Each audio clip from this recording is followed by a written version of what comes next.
That $144 billion was competing for $5 billion of available funding. So that gives you some sense of scale as far as what people are seeing on the ground of what they need and what our ability to fund those projects is.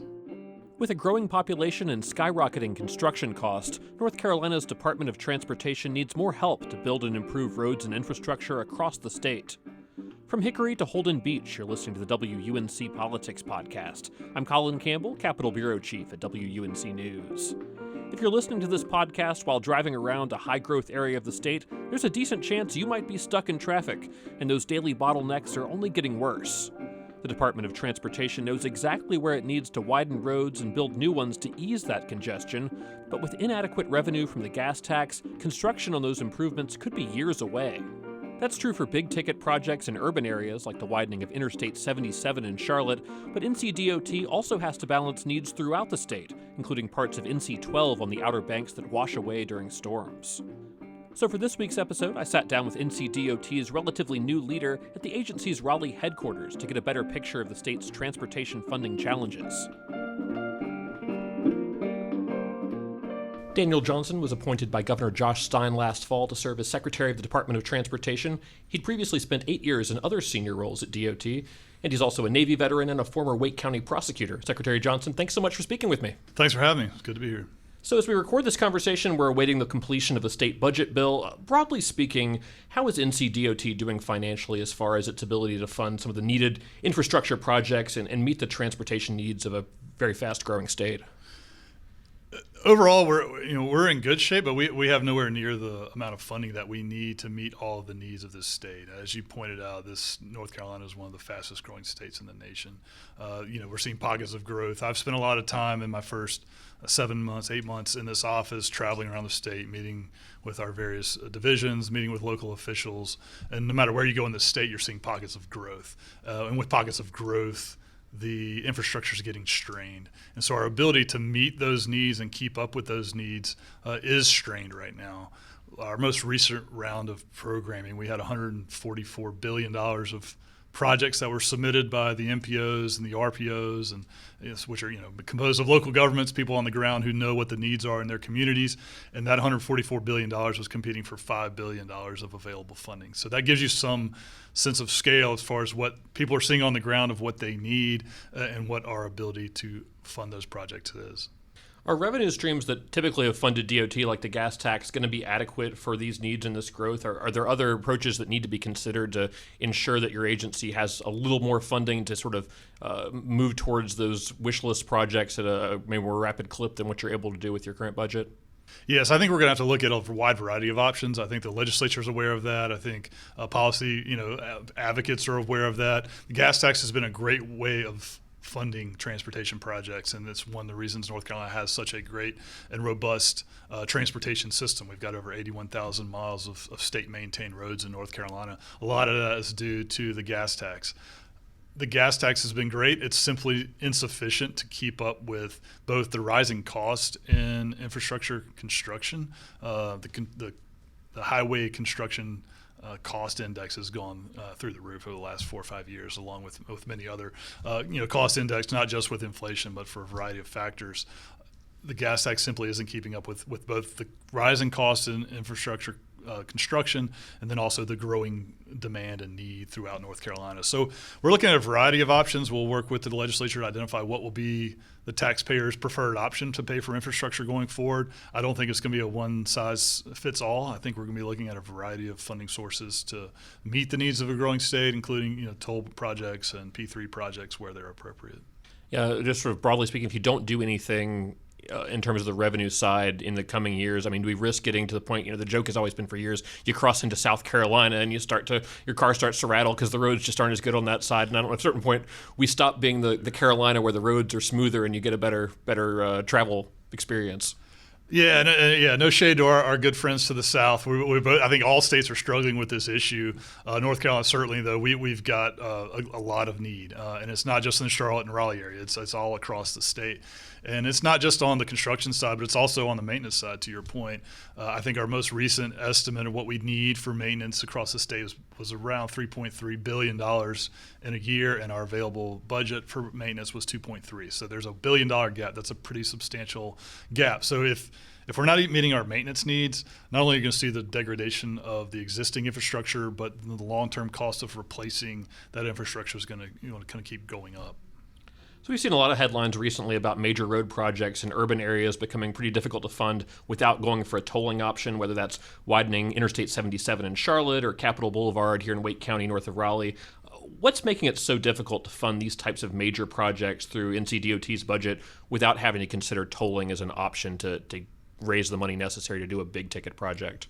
Well, I think all projects across the board, whether you're looking at just a simple turn lane or a major interstate expansion, you're seeing the cost rise. And then when you're getting into developing a major corridor expansion in an urban environment, the complexity of both the construction and the design and the cost of right-of-way, just the costs go up and up and up.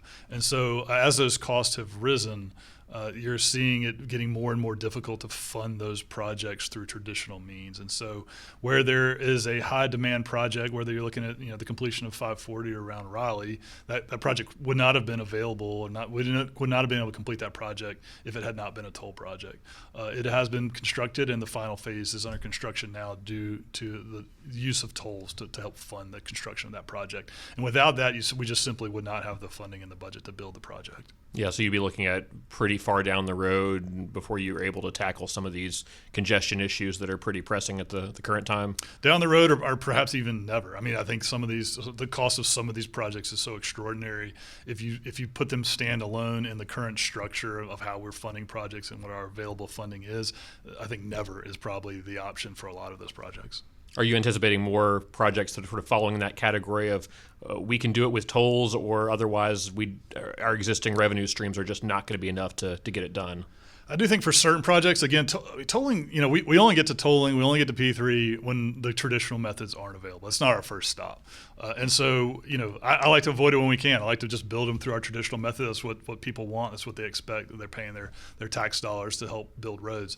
But when we get to there and we start analyzing, like, how are we going to meet this need, relieve this congestion, and the funding's not there, there are select projects. Again, most of them are in your major urban areas. You're not going to see as many of them outside of those areas where the traffic volumes are sufficient that tolling can fund the project. But we will see growing options. We're continuing to analyze that across the state, and where appropriate, we'll utilize that. And again, in North Carolina, we only use tolling when it's approved by local governments. So it's not DOT deciding we're only going to build this project.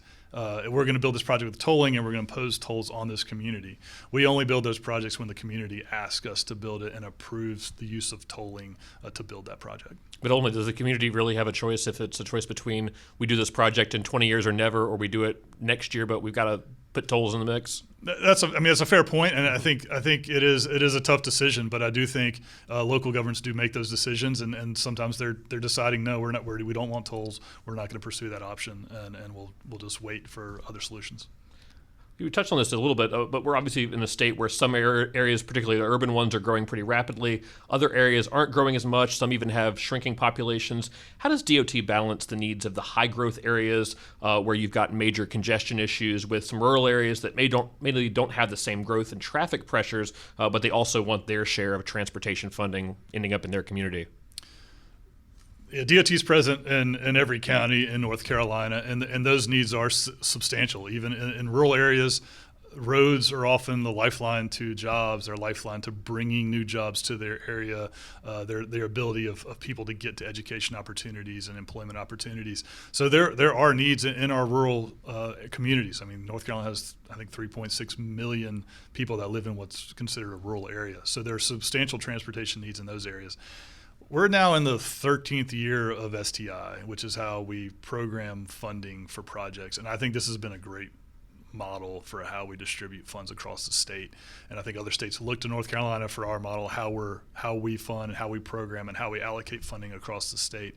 And the way it works, so you've got three different tiers. You've got your statewide tier, which is your biggest projects, your major projects, and that's completely data driven. Like, where's the most need, how does it score, and that's where the funding goes. Now, frankly, most of the statewide tier projects are in your major urban areas because that's where the most need and where the highest scores you're going to see for relief. But beyond that, you've got a regional tier, and then you've got a division tier. And so the North Carolina is divided into 14 divisions. The regional tier is kind of a combination of two different divisions across the state, and so you've got these different competing buckets for transportation projects.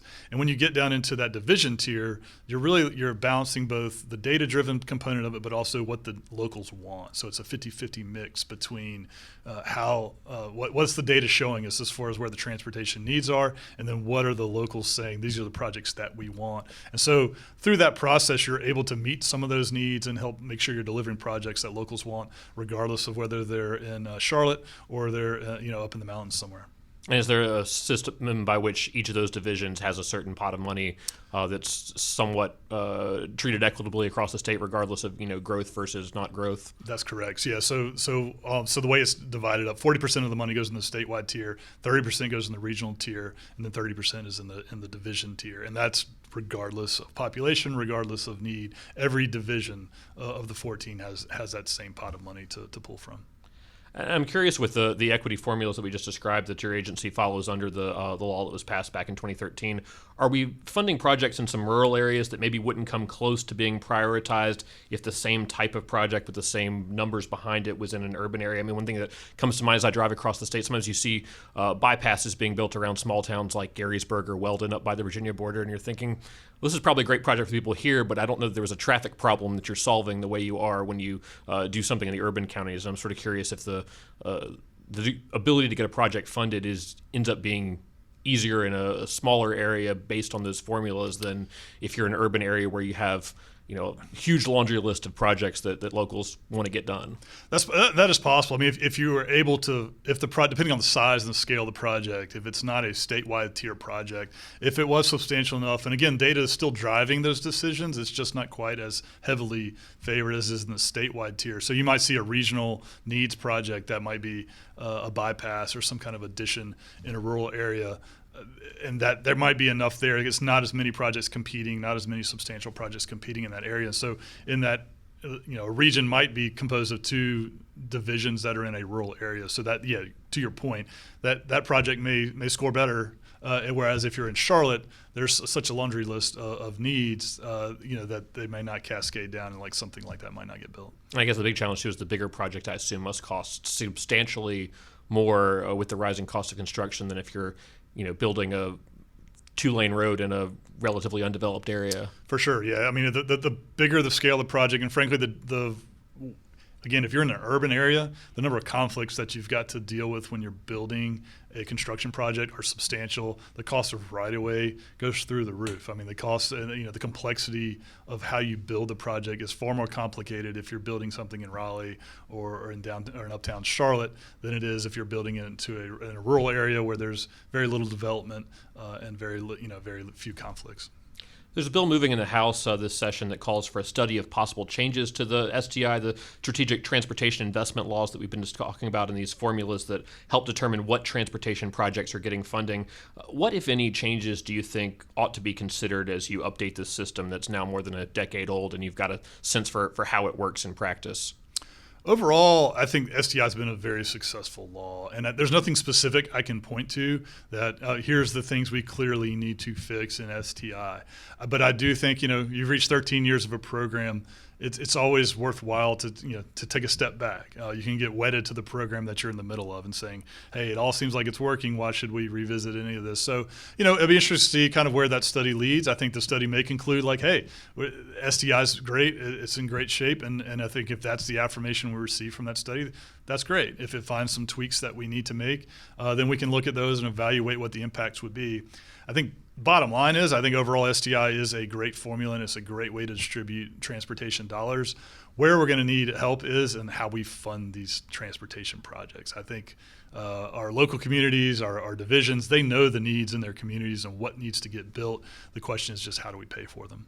I know the goal with this law initially when it passed was to take some of the politics out of road funding. As in the past, you'd have somebody who is influential in the transportation board or in the legislature, and they were steering a project to their area, another area gets left out.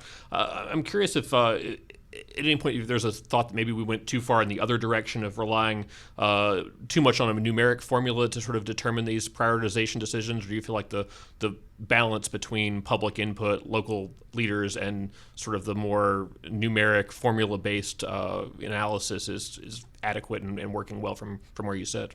I think it strikes a really good balance, frankly. I think with your most major project where your biggest dollars are going, that's going to be purely data-driven. I think that's important, because if you get politics into that, all of a sudden you're going to be seeing major projects in a certain area that really need to be delivered for the state might not go there because a politician or somebody might have more influence and redirect those. So I think that's great. And then when you're getting down into the smaller tiers, the regional tier and the division tier, you're getting more and more, I won't say political influence, but you're getting more feedback, more direct impact of what the locals want to see. And on these MPOs, these RPOs, they're composed of local officials. So they are, political officials that are giving feedback from their constituents on the kind of here's what our needs are. And they're putting all these projects, all these needs in the mix and programming what needs to be built for their communities. So I think it strikes a very healthy balance between the two right now.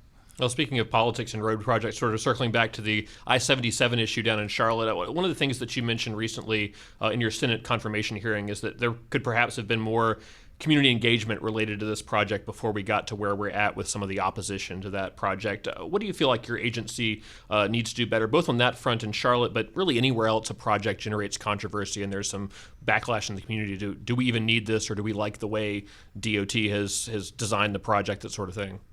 Sure. We're always looking for ways to improve our process, refine our process, make sure we're doing things better. Specifically to 77. I mean, this is a project that's been in development for 15 plus years now. I think there has been robust engagement. The department's engaged significantly with both the MPO in the area, CRTPO, engaged robustly with the Charlotte City Council and other local officials on the development of the project, on the shape of the project, on whether, how we want to deliver this project. I think there's certainly ways we could engage better with people on the ground. Sometimes community members don't always see a project that's being developed and make sure that they've got the information they need about what the project will look like and shaping how the project will unfold and how it may impact their community. With 77 specifically, I think obviously this would be the biggest project NCDOT's ever undertaken, and it's a critical project, frankly. I think the 9 out of the 10 most congested segments of interstate highway in North Carolina are on I-77 between South Carolina and uptown Charlotte, which is what this project would be designed to address. You've got 2.8 times the amount of crashes you get in other urban interstate corridors. So it is an essential project. Now we're balancing that against a long history there that when they first built 77, it had massive impacts on the communities along that corridor. And so that's something that I take seriously, and I take the feedback from that community very seriously. There's some old wounds that are still there, and understandably so. One of the promises of this project, though, and the way it's being developed as a P3, is it enables us to address not just the potential impacts of the current project, but also potentially go back and address some of the impacts of that original project and do some things to reconnect those communities across that I-77 corridor. So I was excited that was a possibility, and we were exploring all those and getting a lot of community feedback.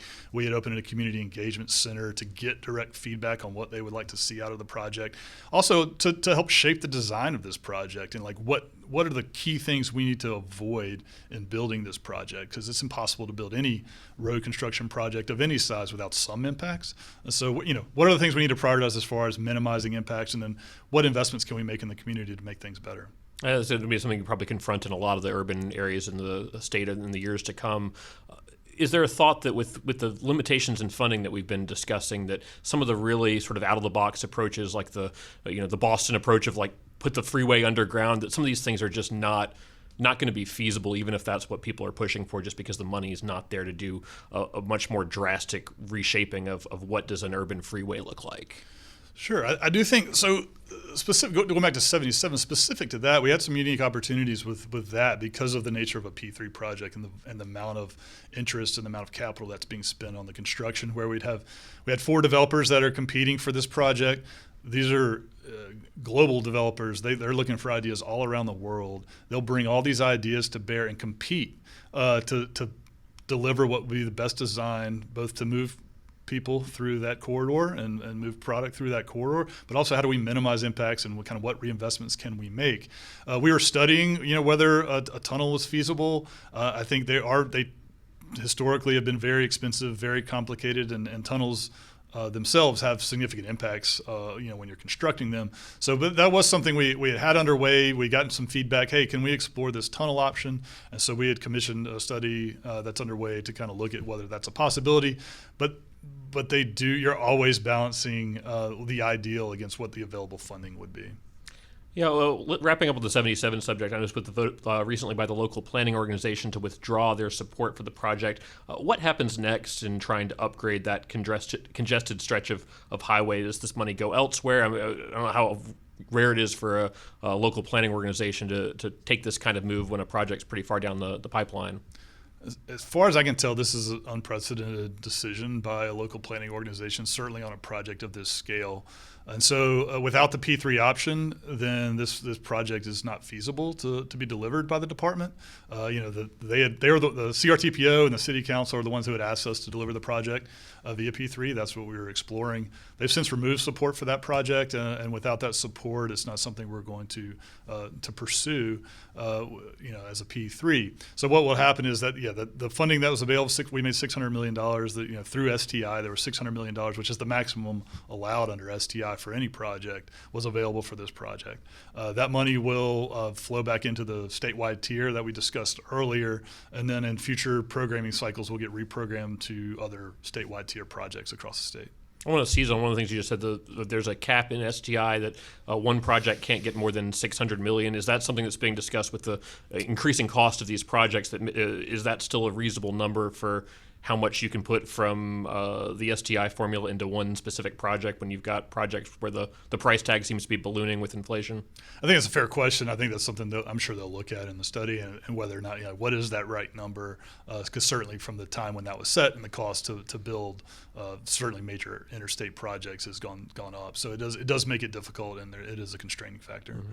Switching gears as we wrap up to an ongoing transportation challenge on the other end of the state, and that's Highway 12 along the Outer Banks, which of course routinely washes out during major storms and can end up being closed for days at a time. What solutions are being considered to address those issues, and is that going to be a difficult funding issue to try to figure out how you allocate whatever money is necessary to keep that road viable for years to come with climate change and everything else? NC12 is probably it might be the most unique road in the United States. We've built a highway that connects to a substantial portion of northeastern North Carolina's economic engine, which is on the Outer Banks and Hatteras, and then down to Ocracoke through the ferry system.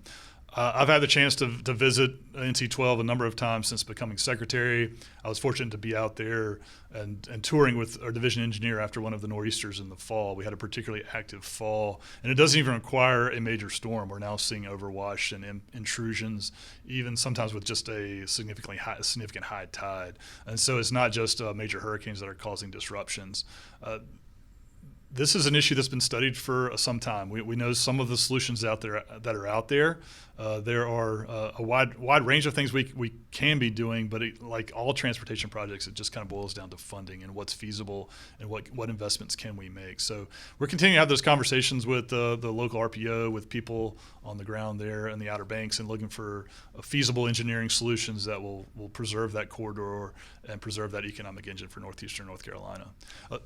complementing that is also trying to figure out the long-term strategy for our ferry system and making sure we're able to gain access to some of our more remote communities in the eastern part of the state that are frankly only accessible through ferries, and making sure we've got a viable ferry system going forward as well. Yeah, that's another thing I was curious about was given the one of the budget discussions last year was between the House and Senate on whether to add tolls to some of the free ferries to sort of raise some additional money for the ferry system. Is the ferry system funded at the level it needs to be able to meet those access needs, both in terms of how do you get to Ocracoke with some of the detours that have had to be put in place because of shoaling issues, and just generally the cost of operating those boats on a day-to-day basis? I think we're in that running conversation with the legislature and what is the appropriate scale for the ferry system. And again, like all transportation, how do we fund the ferry system of the future, and what does it look like? I think I was out there with the Board of Transportation recently meeting with locals from Ocracoke.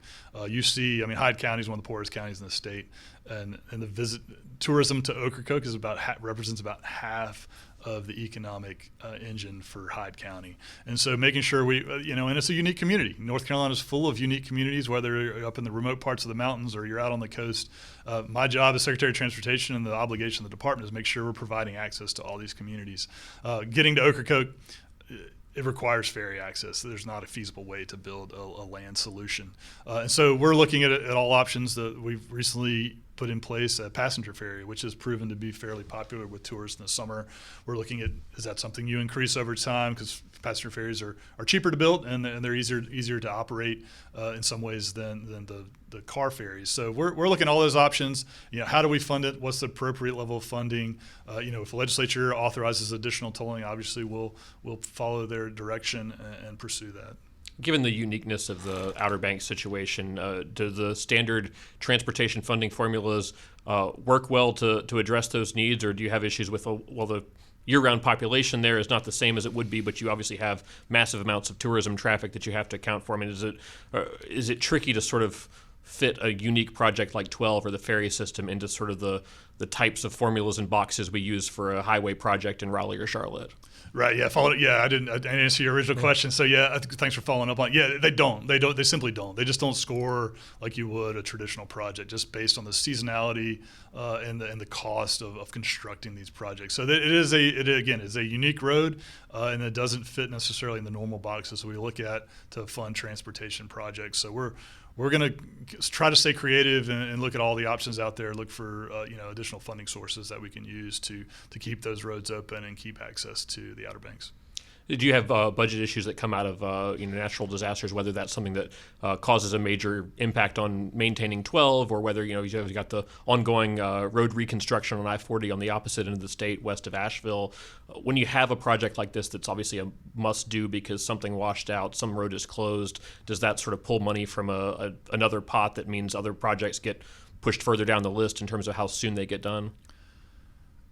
Well, so you've got different pots of money. So if we're looking at emergency relief funding, it actually that funding is not available, unfortunately, until you do have one of those incidents. And I appreciate you mentioning Helene and I-40. That's the biggest project that's the biggest disaster we've ever seen in North Carolina, and that's a $5.8 billion or over $5 billion project. We're about $1.6 billion into that recovery, making great progress out there. But those are separate funding sources that we work with the federal government to provide that relief. But we're still responsible for a significant percentage of that recovery, and that's going to draw on our assets across other projects across the state. So that's one more sort of funding pressure that you have to deal with as you deal with this long list, as we mentioned at the top, of projects that they're in the pipeline somewhere. Correct. Yes. I think our total share of Helene spending will probably be close to $950 million. So that's not money that we had sitting around that we had budgeted for. The legislature's helped us out by reallocating certain funding to cover that. We're still about $650 million that we're going to have to figure out how do we pull out of our budgets over the next several years. We're going to do our best to minimize any impacts on our maintenance budgets or our construction budgets, but ultimately that's funding. All the money's fungible. So whatever pot it's coming from, we're going to have to find a pot to pull that money from to pay for that relief and finish the reconstruction of Western North Carolina. Yeah, sounds like you'll be talking to the legislature's budget writers over funding issues for the next few years of your term in this role. I believe that'll be a running conversation and a high topic that we're all interested in solving. All right, Daniel Johnson is the Secretary of the North Carolina Department of Transportation. Thanks so much for taking the time. Thanks, Colin. It's great talking to you. And that's it for this week's episode. If you have any feedback on the podcast, feel free to reach out to me. I'm on Blue Sky and X at Raleigh Reporter, or you can also reach me through our website, WUNC.org. I'm Colin Campbell. Thanks for listening.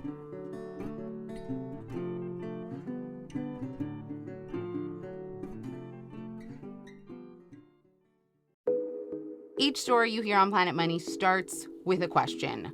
What happens if we refund tariffs? Why are groceries so expensive? At NPR, we stand for your right to be curious, because the forces shaping our world can be hard to see. Follow NPR's Planet Money wherever you get your podcasts and start seeing how the economy really works.